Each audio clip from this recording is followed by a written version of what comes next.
오늘 성경 말씀은 요한계시록 18장 1절에서 19장 10절입니다.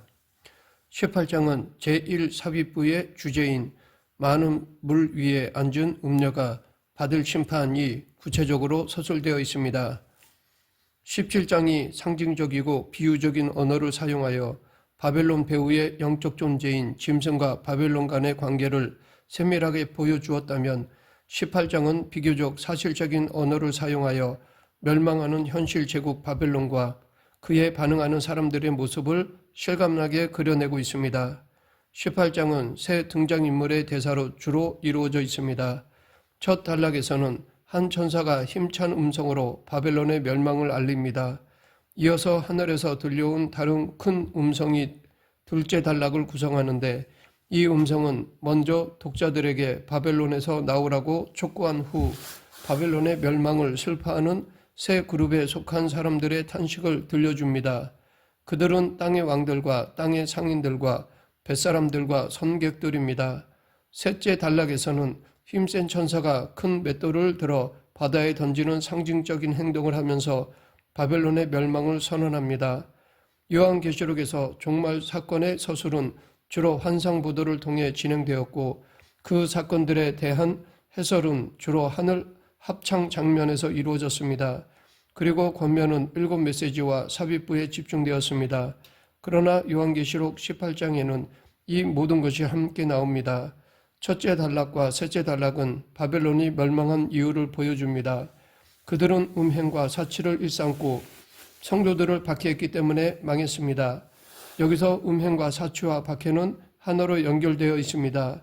3절 그 음행의 진노의 포도주로 말미암아 만국이 무너졌으며 또 땅의 왕들이 그와 더불어 음행하였으며 땅의 상인들도 그 사치의 세력으로 치부하였도다 하더라.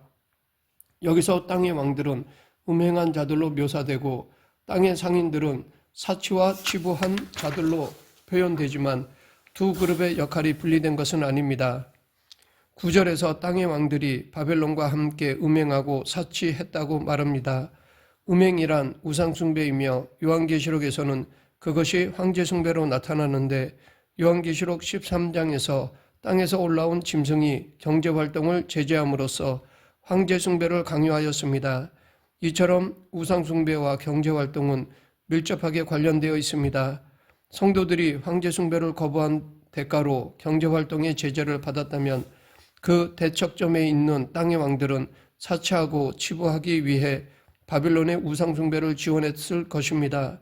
땅의 왕들은 바벨론이 불타는 연기를 보며 화이또다 화이또다 큰 성 경관성 바벨론이여 한 시간에 내 심판이 이르렀다 라고 탄식합니다. 땅의 왕들에게 바벨론은 큰 성이자 경관성으로서 거대한 권력의 집합체입니다. 땅의 왕들은 그것을 등엽고 호가호위해 오던 사람들입니다. 그러나 영원할 것 같던 그 강성한 권력도 하루아침에 일장춘몽으로 사라져버리고 말 것입니다. 그들의 사치와 목록은 바벨론의 멸망을 슬퍼하는 둘째 그룹인 땅의 상인들의 탄식을 통해 나열됩니다.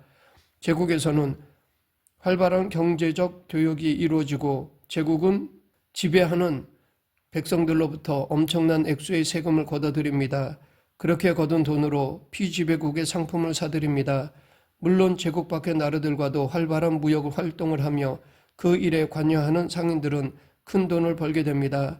땅의 상인들은 그 무역을 통해 치부한 사람들입니다. 하지만 이제 바빌론이 무너지면 그들은 더 이상 돈을 벌 수 없게 됩니다.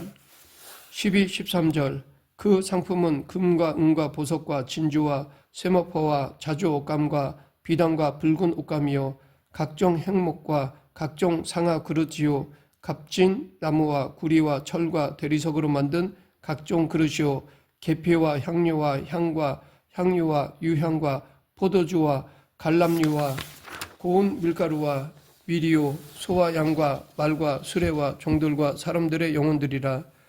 여기 이들이 거래하던 상품 목록이 나오는데 사치품을 거래하는데 여념이 없던 바빌론은 이로 인해 하나님의 심판을 받았습니다. 여기서 한 가지 질문이 생길 수 있습니다. 사치가 나쁘다 치더라도 그로 인해 종말 심판을 받는다는 것은 심하지 않은가라는 것입니다. 그런데 우리는 상품 목록 끝부분에서 이에 대한 답을 찾을 수 있습니다. 종들과 사람의 영혼들로 번역된 그리스어를 직역하면 사람들의 몸들과 영혼들입니다. 바벨론의 자치는 무고한 사람들의 몸과 영혼을 희생시킨 대가로 이루어지고 있었습니다.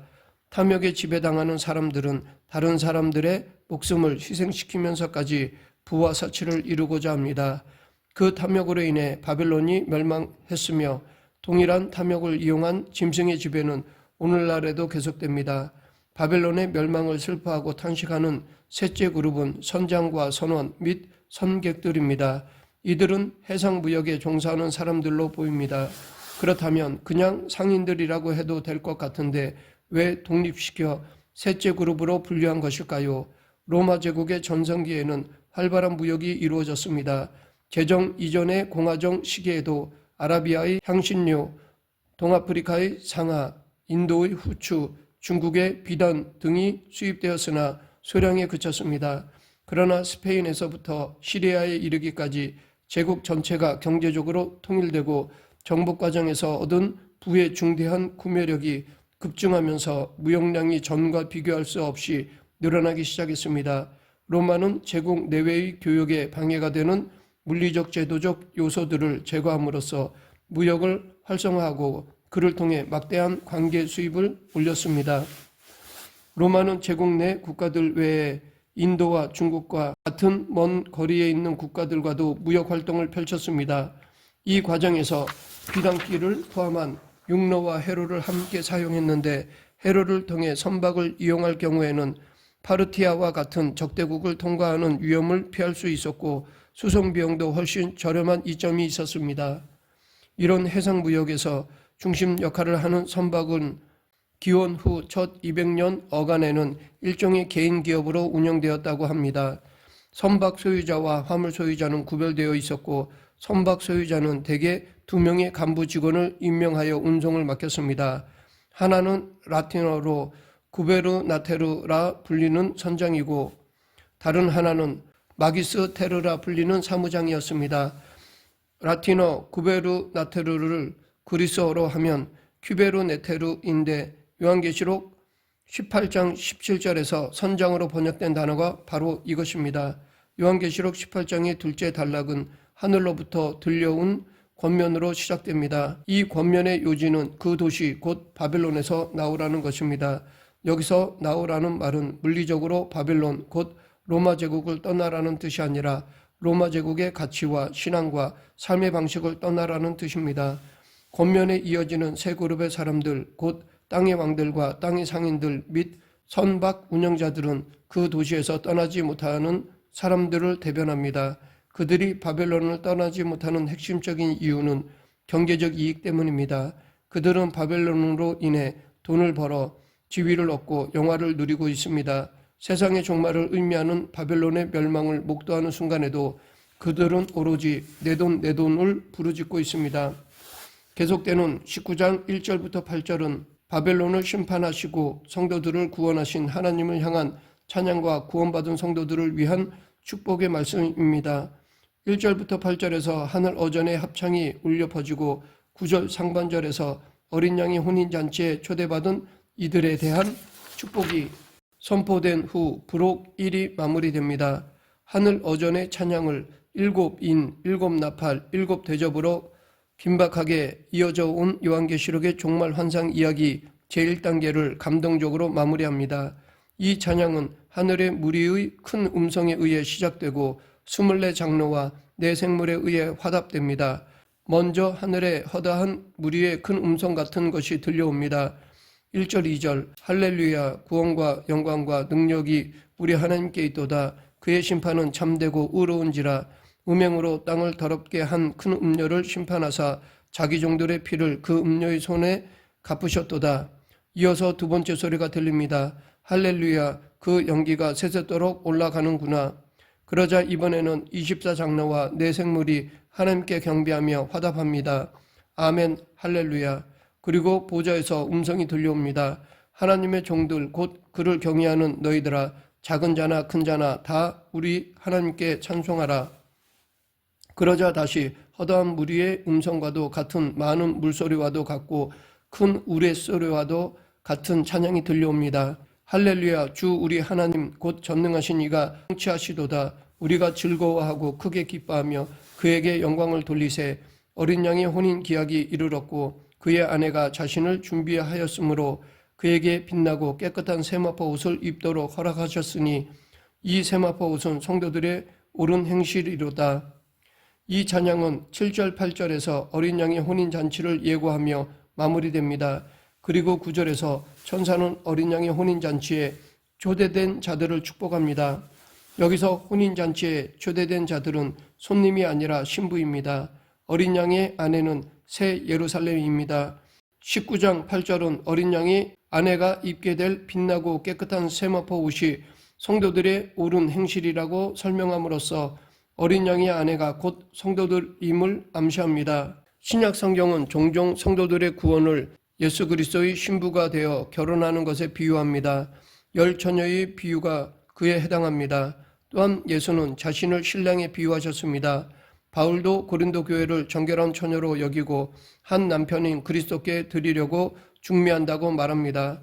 바벨론의 멸망 부록 마지막 장면에서 새 예루살렘의 강림이 예고되는 것에는 두 가지 의미가 있습니다.